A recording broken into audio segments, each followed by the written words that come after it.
Thank you for watching. My name is Glenn Morgan, and this is We the Governed. Now, oftentimes I get criticism for the title of We the Governed, and I want to read for you what I put at the end of every article that I've written for the last 4 or 5 years, and it'll explain why I use that title here on my website. Our Constitution begins with the phrase, "We the people."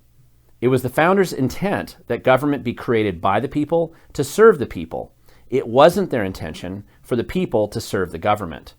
It was always intended that government which failed to serve the people should be altered or abolished. Until we return to the founders' intent, we remain we the governed.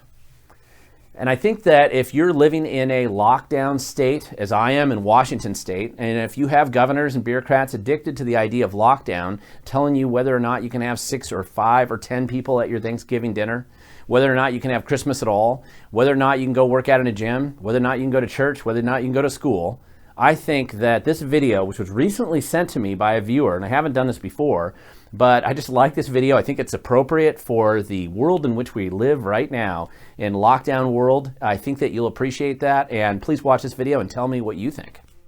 The Pilgrims came to America in 1606, leaving a king who decreed how, when, and where they could worship. They came here to be free, to have the liberty to worship and live any way they chose. Today, the eagle symbolizes the America they came to, a history of being strong, courageous, and free. Besides the eagle, we have the Declaration of Independence, the Constitution, the Bill of Rights, and many other things that remind us who America really is. The Liberty Bell is older than America, ordered in 1751. On the bell are found the words from Leviticus 25:10, "Proclaim liberty throughout the land unto all the inhabitants." In 1885, the Statue of Liberty arrived in New York, a gift from France. In her right hand is the Torch of Freedom. In her left, a tablet with the date of the Declaration of Independence. At her feet is a broken chain to symbolize a free country. The Pledge of Allegiance, forgotten by some, echoed in the halls of our schools not long ago, also reminding us of our republic, one nation, under God, indivisible, with liberty and justice for all. Our flag has 13 stripes, representing the colonies. Red for the courage and strength of those who fought and died for our country. Blue for truth. Stars for our 50 states. It is the grand old flag of freedom and liberty. In God we trust is on our currency, and a word that stands on its own, liberty. This is my way of saying to my fellow Americans, Happy Thanksgiving. May you and your friends and family remember to count your blessings this season, and thank God we all live in the greatest country on earth. This is also my way of saying, Screw you, Governor. No tyrant, including you, has the power to undo 244 years of freedom and liberty with unconstitutional mandates. We will not be giving up our rights to you or any other person attempting to be a king. Look up King George Gets Ass Kicked by Colonists to find out how the words of tyrants are received on American soil by God-fearing, liberty, and freedom-loving Americans. You might wonder, is it possible for a governor to be courageous, constitutional-minded, respecting freedom and liberty? Yes, and this example is for you, Governor.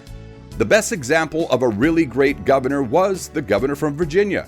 His leadership and his incredible words drew a line in the sand, a line that we as citizens have not forgotten and must once again draw when faced with tyrants and would-be kings. From the man who'd become governor of Virginia, give me liberty or give me death. Patrick Henry, March 23, 1775. Okay, I think that says it all. Again, if you're in one of those states like I am, that's living in lockdown world, I think you kind of can appreciate that. Do what I'm doing, and feel free to go out and enjoy Thanksgiving with your family. Enjoy living as an American with liberty and freedom, despite what our government wants us to, how they want us to live. And just remember that at this time of year, sometimes remembering that a little bit of rebellion can actually be a very good thing. If you like what you saw here today, please remember to subscribe, to share, to like. That's a good way of getting the message out, and that way you'll get our videos as soon as we post them. And thank you so much for watching.